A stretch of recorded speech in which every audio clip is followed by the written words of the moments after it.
Hey, welcome back to Context.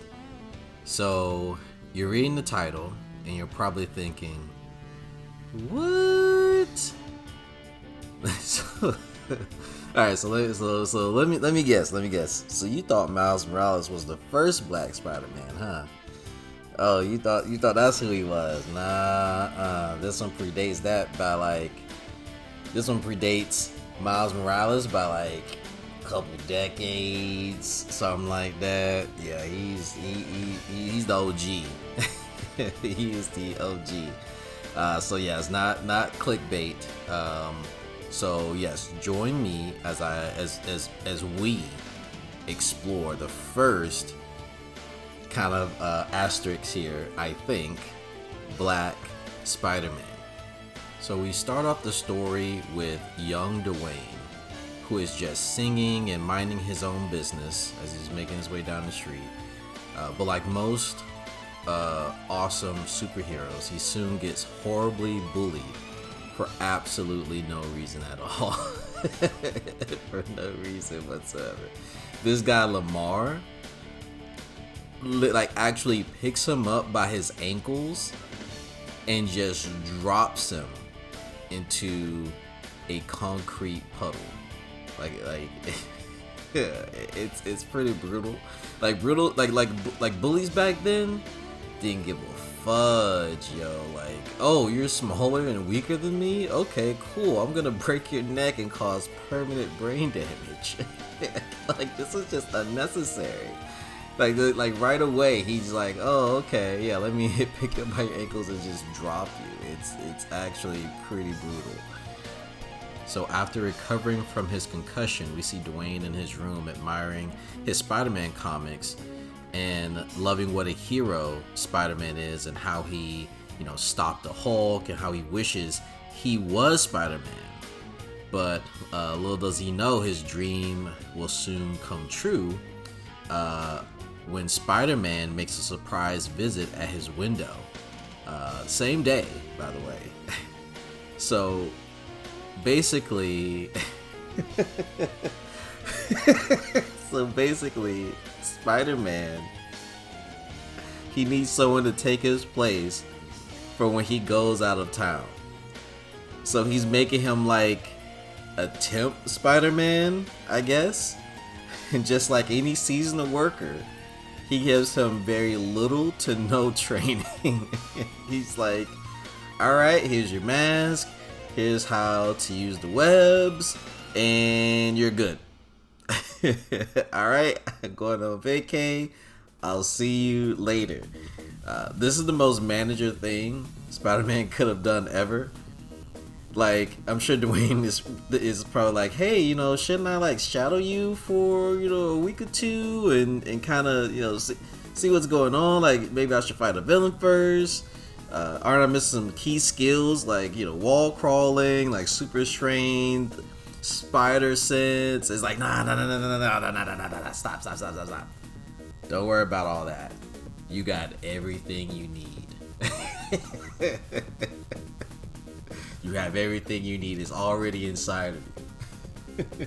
So now that Dwayne has his new costume and webs, what is the first heroic thing you think Dwayne does? With his newfound power, he's in a once-in-a-lifetime opportunity. What he does is he goes to get revenge on his bullies. He goes to immediately try to get revenge on the admittedly they did kind of drop him on his head and give him a concussion, so I don't necessarily blame him for that. Thankfully he seems to be a natural at web slinging though, unlike Miles Morales, who took a little bit more time in the movie to get web slinging. Now he's rocking and rolling with it. But before he can stick it to Lamar, a surprise villain shows up, Electro. He pops in and starts trying to zap the kid with like electricity, and Dwayne's like, oh my god, he thinks I'm Spider-Man. Like, yeah, Dwayne, he thinks you're Spider-Man. Like, you're wearing full Spider-Man gear. What do you think this was? What do you think was gonna happen? So obviously Dwayne's complete lack of training really gets him into trouble as Electro breaks his web shooters, which basically now means he's just a kid in a Spider-Man costume without them. And as he's, falling to his, possible death, the Vulture grabs him. So first day on the job, and the kid is basically fighting the Sinister Six now. Because basically going against multiple villains at once. Now he kind of sees what Spider-Man has to deal with. So obviously Dwayne is way in over his head here. But thankfully, the other kids in the neighborhood, including his bully Lamar, steps in and shuts down Electro and Vulture. How do they do it?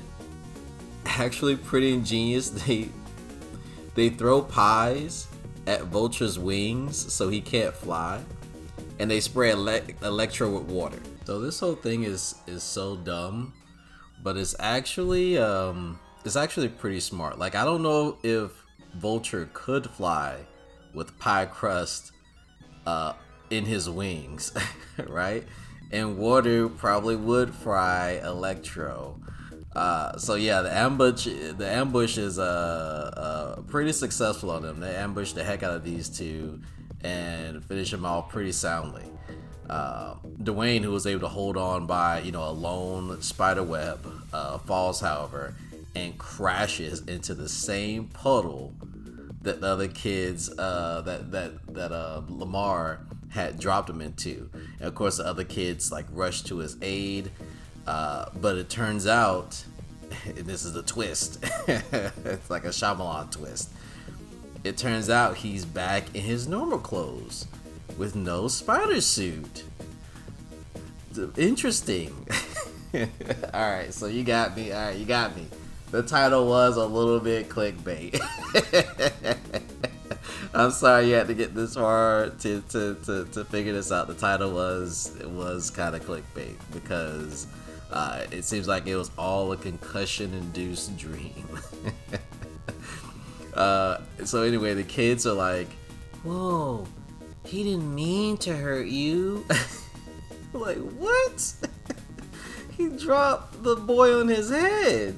He definitely meant to hurt him. That was not an accident. He 100% meant to hurt him. You don't drop someone on their head by accident. When Dwayne fell on his head, Lamar was probably like, "Oh shoot, did I just kill him?" I was like, "Dwayne, wake up! Come on now." He was probably like, "Man, I'm about to go to prison." Because I'm pretty sure he thought he had killed him. But yeah, this guy is kind of a douche. And one of the things I had noticed when I was writing this script was that, who wears a jacket with their own name on it? Is he supposed to be like a football player or something? I thought the name's supposed to be on the back. I mean, hey, look, maybe I don't know. But yeah, definitely kind of a douche move to wear this thing around casually. Anyway, they apologize. They apologize for dropping him on his head, almost killing him. And Dwayne is allowed on their turf. For them almost killing him, they decide to let him on their turf.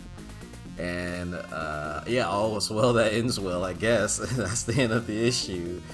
And the first Black Spider-Man. So yes, it was all a dream. So technically, yes, all of this was clickbait. All of this was kind of a waste of your time. But it wasn't a complete lie, because he was drawn in the Spider-Man suit, so that should technically count, kind of, right? But yeah, I hope you enjoyed this story about technically the first Black Spider-Man. There's so many gems in the Spider Stories from the Electro company, so we're definitely gonna do a lot more of these, and they don't take too long for me to make. So yeah, I'm hoping to do a lot more, and I hope you enjoy them. In any case, I guess I'll do the YouTuber thing since I'm trying to be more frequent. Drop a like, throw a comment on there, and hit subscribe if you haven't already. All right, well, you guys take care, And yeah, I'll see you in the next one. Bye.